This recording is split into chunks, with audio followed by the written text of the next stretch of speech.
E vetmja gjë për cilën më vjen keq është që largimin e paralajmëroi Sali Berisha në sallën e kuvendit dhe jo ndonjë tjetër.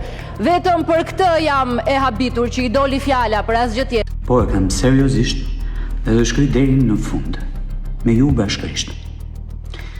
Nuk është ambicia ime personale, nuk është interesi im personal, por mendoj që kemi një mundësi shumë të madhe për ta zhvilluar këtë qytet. Duket se ka shpërthyer Kazani në Partinë Socialiste. Në fillim deputeti Erion Braçe, kur shpall kandidaturën për kryebashkiak në Tiranë, pa miratimin e kryeministrit Edi Rama dhe po sot ja plas bombën ish ministre e jashtme Elisa Spiropali. Ja se çfarë deklaron ndër të tjera Spiropali. Ka ditë që në emisione dhe forume flasin për mua, me një siguri që shpesh nuk vjen nga njoja, por nga nevoja për të mbushur boshllëkun me versione. Zërat shtohen, interpretimet shumë fishohen, ndërsa ajo që mungon është qetësia për të kuptuar se jo çdo gjë që ndodh kërkon një rrëfim të menjëhershëm publik.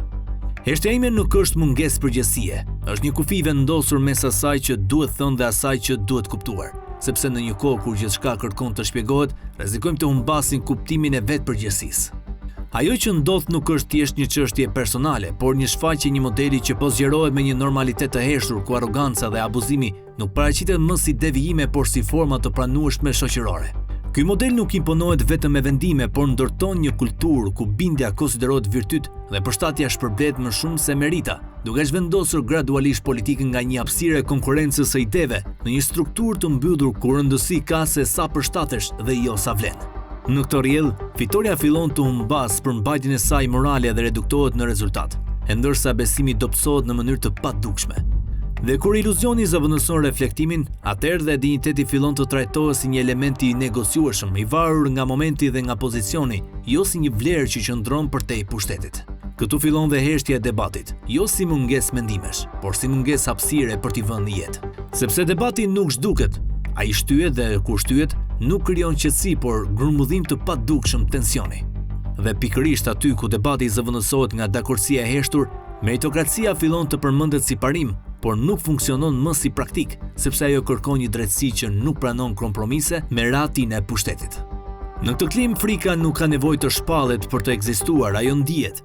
Shpërndahet në mënyrë të heshtur dhe bëhet pjesë e një rendi të ri ku njerëzit mësohen të flasin fjalët, jo për nga vërtetësia, por nga pasojat. Dhe kur kjo ndodh, liria humbet karakterin e saj si ushtrim i përditshëm dhe reduktohet në një dëshirë që përmendet më shumë se sa praktikohet. Kjo është ndoshta forma më e rafinuar e kufizimit, kur liria nuk ndalohet, por zbehet.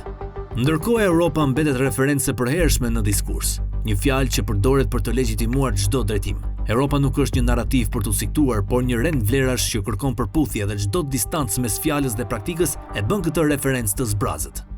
Në këtë pikë, politika përballet me një pyetje që nuk mund ta shmangë. A jemi duke ndërtuar një sistem që prodhon përgjegjësi apo një sistem që justifikon dhe riprodhon vetveten? Fitoria nuk merret, ajo provohet. Meritohet kur njerëzit nuk të ndjekin nga frika, por të besojnë nga bindja, dhe kur largohesh mbetet respekti, jo vetëm rezultati. Prandaj nuk kam folur për veten sepse kjo nuk është vetëm një histori që fillon dhe mbaron me një individ. Është një pasqyrë e një kohe që kërkon më shumë reflektim se reagim. Në një moment kur gjithçka kërkon zë, heshtja bëhet forma më e fortë e fjalës, sepse ajo nuk i nënshtrohet menjëhershmërisë, por i jep kohë të vërtetës të marrë formë. Shkruan ndër të tjera Elisa Spiropali.